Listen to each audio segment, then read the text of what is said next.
We're on our way to a viewing site within the Begley Wildlife Management Area in search of some elk this morning, hoping to see some spectacular sights.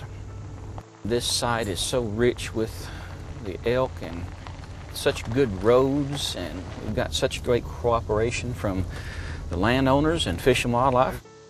It's because of these reclaimed mine sites we have in Kentucky that it's possible to have elk here. Without them, it would not be possible. It's just as plain as that.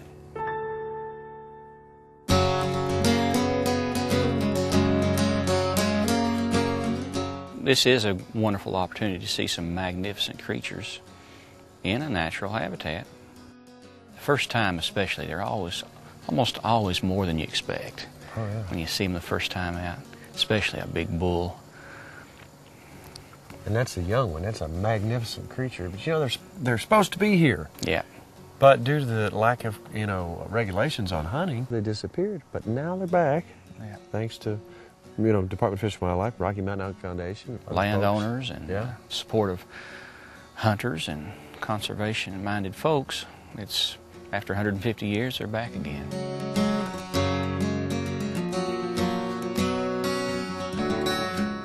These guys, they don't have any really natural predators.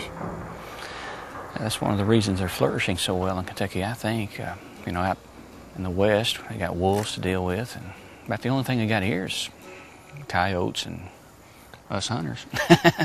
The hunter is the predator that keeps the population in check now. But the thing is, to enjoy these, you don't necessarily have to pull a trigger on them. That's right. They're wonderful to look at. This is the life. If you're an elk, this is probably the place to be.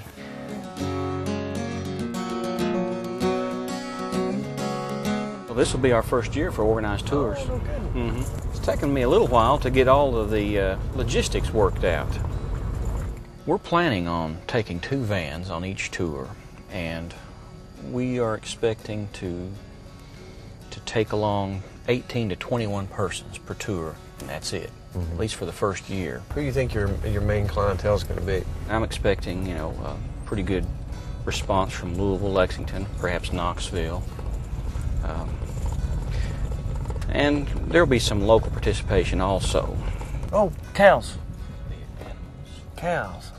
Animal.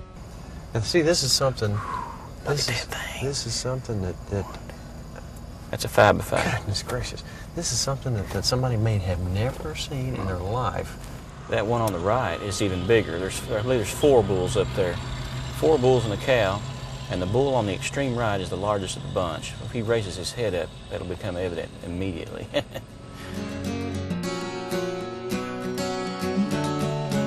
Dean, this is an elk tour, but that's not all you're going to see. What else might you expect to see when you're out running around?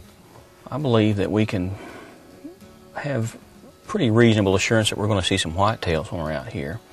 Might even happen to catch a glimpse of a coyote once in a while. See turkey out here? Wild turkeys are quite common up here on this reclaimed site.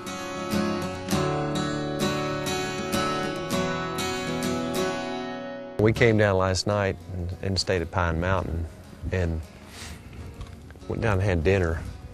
I've never seen such a view in my life. It was probably something pretty similar to what Daniel Boone saw when he stood up on the mountain. Not too far away either. Not really all that far away. Yeah, you're in there in the dining room looking out over the Kentucky Ridge State Forest. About 13,000 acres of southeast Kentucky woodlands, and home to a lot of interesting animals and plants. It's a pretty remarkable landscape. Now, Dean, how does it work? How does somebody sign up for one of these tours, and what can they expect? What do they actually receive for one of the tours? All you have to do is check out our dates. When our information is on the park's website. You can look at the dates that we have available. There will be 8 of them over a 5-month period from September through the January of 2008. You select a date that you think would be suiting for yourself. Contact me either by email or by the park's number, and I will check availability to make sure we have space for you on your chosen date, and we'll put you on the list. And then within a few days, you can send us their their money to hold their spot, and you'll be good to go. The thing that I notice about this site in comparison to some others that you might visit is the sightings here are typically a bit closer than what they get at some other places. You'll always, get lucky and get a good close one every now and then, but this sightings here usually are close enough to make you feel like you're up personal, Yeah.